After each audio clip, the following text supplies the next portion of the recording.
देश सहित हिमाचल में किसानों का रुझान प्राकृतिक खेती की ओर बढ़ता जा रहा है। जनजातीय जिला लाहौल स्पीति के बरबोग गांव में कृषि विभाग द्वारा प्राकृतिक खेती को बढ़ावा देने के लिए सुभाष पालेकर खेती की कृषक पाठशाला चलाई जा रही है, जिसके तहत किसानों को प्राकृतिक खेती के लिए जागरूक किया जा रहा है।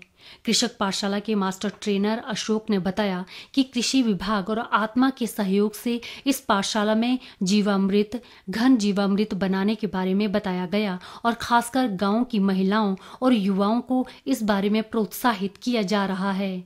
अशोक ने बताया कि रासायनिक खेती के मुकाबले प्राकृतिक खेती अधिक फायदेमंद है और इसमें कोई भी खर्चा नहीं है। हमने यहाँ पर एक फार्म स्कूल लगाया एग्रीकल्चर आत्मा की तरफ से और इनकी सहयोग से हमने बहुत अच्छा काम किया है। घन जीवामृत हर चीज़ का प्रयोग किया और शलगम वगैरह गाजर वगैरह बहुत अच्छा तैयार हुआ जी। और इन महिलाओं को कई बार प्रैक्टिस किया है, इनको बताया और उसी ढंग से काम किया महिलाओं ने भी। और गांव में जवान भी है, लड़के भी हैं, उनको भी सिखाया, वो भी आगे आ रहे हैं आजकल। काफ़ी प्रोत्साहित हो रहे हैं वो लोग भी।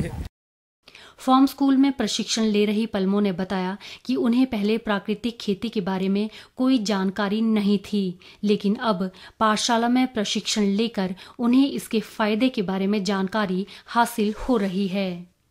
उनको पहले तो कुछ पता नहीं था जी, फिर अब इसी साल इन्होंने पहले ऐसे मई जून में आए थे और उन्होंने बताया हमारे को खाद वगैरह मत डालो, ये तो अपना ये गोबर और बेसन गुड़ वगैरह डाल के हम खाद बनाते थे। 100 लीटर का ड्रम में करते थे और उसी का स्प्रे करते थे। और कुछ कीड़े वगैरह लग जाए तो उसमें भी हम ये अपना ये बना दे, उन्होंने बताया और हमने खुद यहाँ बना के उसका स्प्रे किया। कोई खर्चा नहीं, इसी खाद से हमने बनाया और इसी खाद से इतना फसल हो गया जी। जिला कृषि अधिकारी डॉक्टर वीरेंद्र ने बताया, कृषक पाठशाला में जीवामृत, बीजामृत के बारे में जानकारी दी गई। इसमें हमने बीजामृत जीवामृत के बारे में बताया था।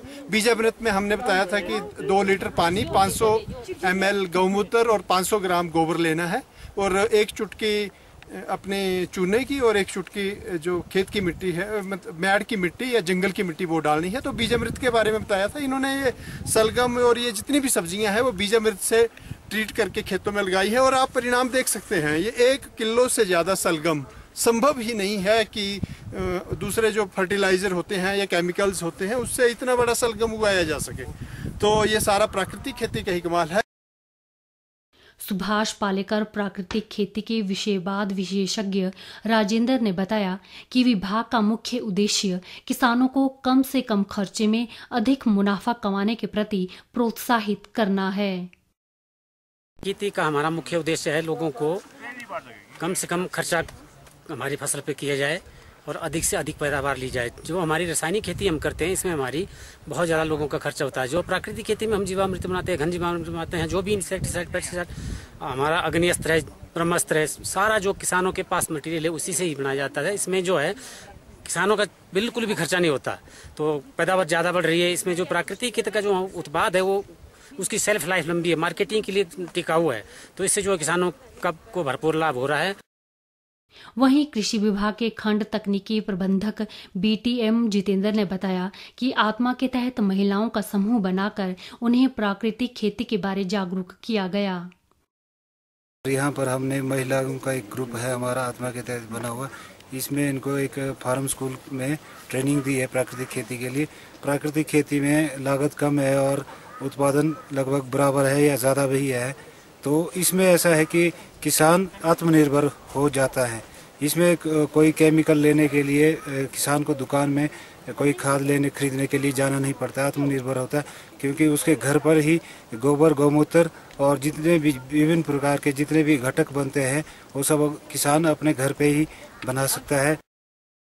निश्चित तौर पर कृषि विभाग के प्रयासों से प्राकृतिक खेती को अपनाकर किसान आत्मनिर्भरता के साथ आय को दोगुना करने की ओर अग्रसर हो रहे हैं। DD न्यूज के लिए केलंग से कुंदन लाल की रिपोर्ट।